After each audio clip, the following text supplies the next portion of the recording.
كان في قديم الزمان مرة لا بتحبل ولا بتجيب. مرة من المرات مر عليها بياع الجبنة، جبنة بيضة جبنة بيضة، مين بده جبنة بيضة؟ وبعدها رفعت ايديها المرة وصارت تقول يا رب يا رب ابعث لي بنت بياضها نفس بياض قرصة جبنة. الله استجاب دعائها وأطعمها بنت قطعة فلكة من القمر سمتها جبينة، وكان كل بنات القرية يغارين من جبينة. وفي موسم الدوم راحن البنات عجبانة وصاروا يحكي من جبانة يا جبانة شو رأيك تيجي معنا نروح عالدوم؟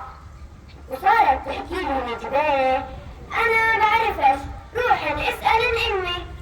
وحمل حالهم هالبنات وراحن على أم جبانة وصاروا يقولن لأم جبانة يا أم جبانة بحياة جبانة خلي جبانة تروح معنا عالدوم.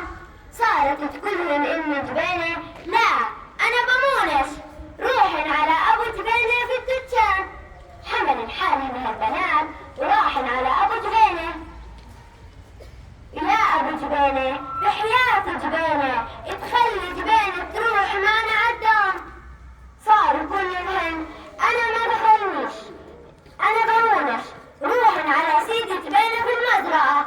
حمل حالهم هالبنات وراحن على سيدي جبانة ويا سيدي جبانة بحياة جبانة تخلي جبانة تروح معنا عالدوم.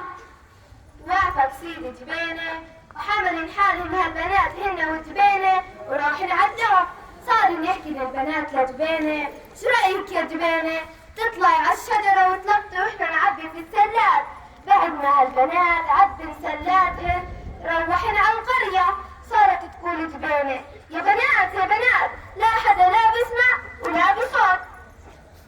ومر عليها بعدها مين رجال السلطان وأخذوها معهم وخلوها ترعى في الغنمات. وكل يوم عن يوم هالغنمات يضعفن وكل ما يروحن على المرعى يرجعن لا ماكلات ولا شربات. كان السلطان أنا بدي أتولى الأمر. بعد ما جبينة هي والغنمات راحن على المرعى وحكيهم السلطان. صارت تقول جبينة يا طير طائرة على الجبال العالية سل من عيني وأبويا وقولي جبينة راعية ترعى غنم وترعى غز ونام تحت الداية.